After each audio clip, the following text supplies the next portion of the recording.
Well, I thought, I think it's very easy, not easy, but I think it could have fallen into a stereotype. Like you say, there's a grey area.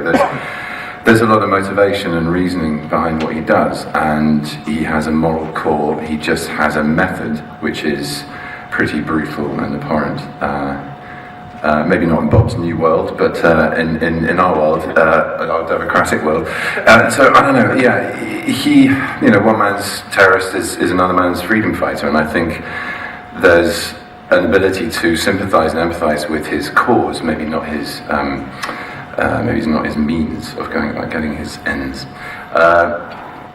I think it was there in the script though, and it was a beautiful thing to be asked to play this sliding scale of someone who could be trustworthy and understandable, and also somebody who could be out and out on a mission of revenge and trying to bring about what he sees as justice and a change in the order of authority, I guess is what I'm trying to say. But I think that was one of the brilliant balances I think that was achieved in the script. That you oscillate between, in the same way as you should, because you're going with Kirk's journey on it, you should be able to move between sort of abhorring him and feeling something for him. I think that not only am I grateful to the writers for writing a script that celebrates and exploits ambiguity and allows the bad guy to live in a place that is compelling and not entirely clear and certainly not one note. I'm also very grateful to the writers, notably Damon, who said you should check out Sherlock, which I had not done. And when we were casting this part, it was the perfect medicine for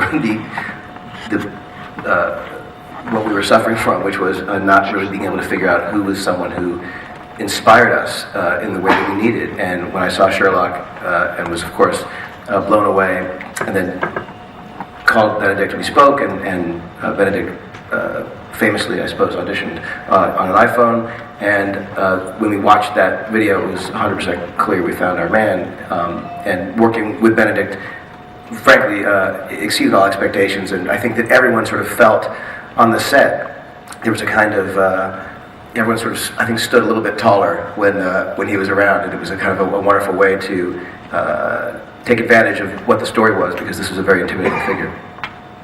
Thank you. I sat down because I got an email. I got an email from JJ. I just landed on a flight from New York, and I opened my phone, and the first email that popped up was from JJ, and it just said, "Do you want to play Scotty?" And I was totally aware of the project, and I was very excited about it. And I thought, "Oh, great! JJ's doing Star Trek. This will be great."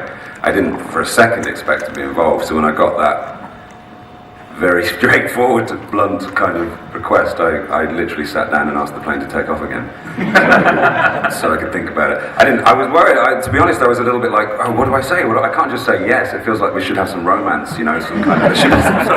Can I be on tape or something? Or maybe we could go out for dinner and have a movie, and then I might say yes. You never know. And I felt like such a slut, just going yes.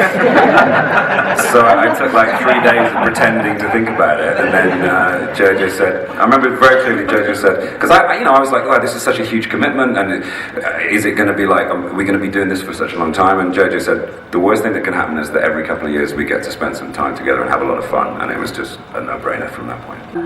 I like Carol Marcus's fierce intelligence, which she's clearly so distracted by that she will even change in public. It happens. And Simon. I like Scotty's just kind of like a fiercely intelligent mechanic, and I think if he was in a perfect world, he'd just tinker with the warp core all day. So when things go crazy, he always reacts like, what the he's kind of always shocked and amazed by everything, and doesn't really take it in his stride. And I like playing that, because it's how you would react to a Klingon on your starboard bow. I like Kirk's, I don't know if there's a word, underdoggedness. Nope. This time with words that make sense. His orneriness. Yes. Yeah, I like. There are many things about Kirk. I like the fact that under great pressure, he's always getting beaten down. Especially in the second one, that he's a fighter, and it may not always work out. It may not always be the best choice, but I can appreciate a guy that even when he's knocked down, especially in that scene on Kronos when Benedict and I are fighting. I like this guy who's just exhausted, but just giving it all he's got.